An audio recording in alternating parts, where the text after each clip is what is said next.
Ce jeudi 31 août 2023 est le dernier jour d'Alexia Laroche-Joubert en tant que présidente et directrice générale de la société Adventure Line Productions. Demain, vendredi 1er septembre 2023, elle prendra en effet la tête du groupe Banijay France. Pour l'occasion, elle s'est confiée à nos confrères de Pure Média. Dans moins d'un jour, Alexia Laroche-Joubert prendra officiellement la tête du groupe Banijay France. Enthousiaste à cette idée, la productrice a accepté de répondre aux questions de nos confrères de Pure Média. Entre autres confidences, elle a notamment expliqué pourquoi elle a accepté ce poste et est revenue sur ses 7 dernières années à la tête d'Adventure Line Productions.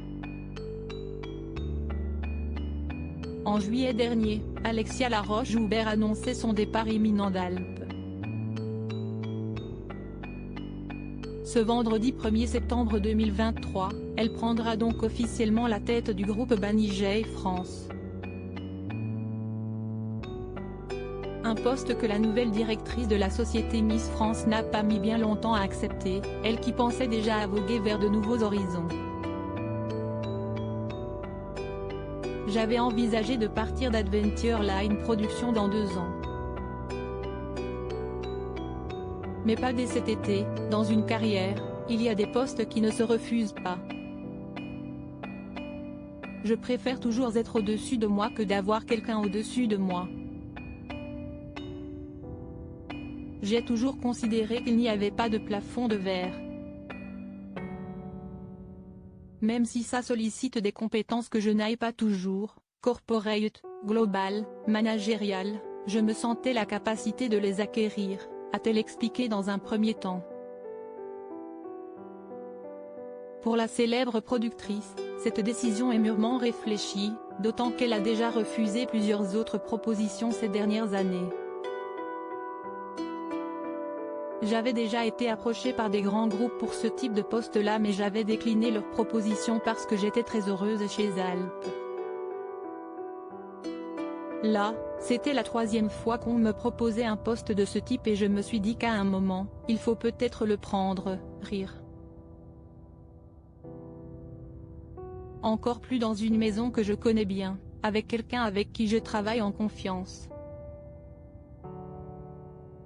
Ça fait 27 ans qu'on travaille ensemble avec Stéphane Courby, fondateur de Banijay, note de la rédaction, a-t-elle ajouté.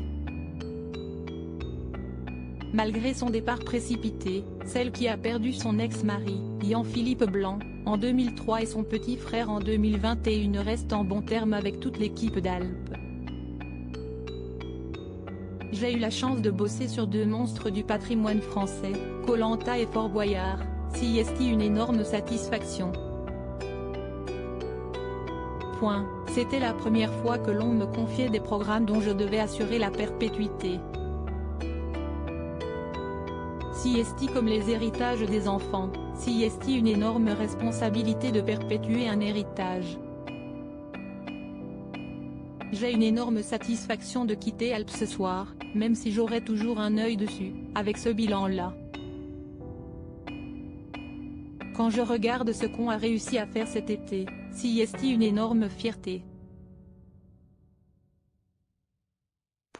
On a cartonné tout l'été, j'ai l'impression de rendre les clés de la maison en ayant fait le taf, a-t-elle ensuite précisé. Pour la remplacer à la tête d'Alp, Alexia Laroche-Joubert n'a pas hésité à désigner ses anciens collègues.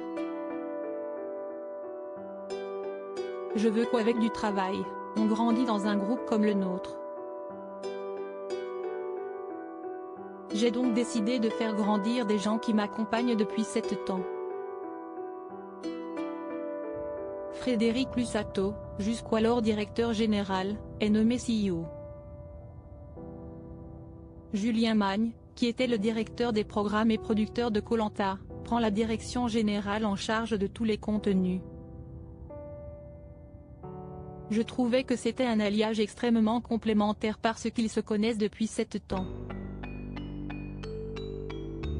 La difficulté de produire ce type de programme nécessite des gens qui en connaissent extrêmement bien tous les rouages.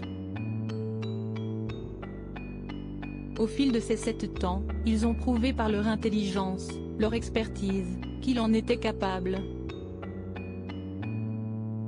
Je suis très heureuse aussi d'envoyer ce signal, a-t-elle conclu.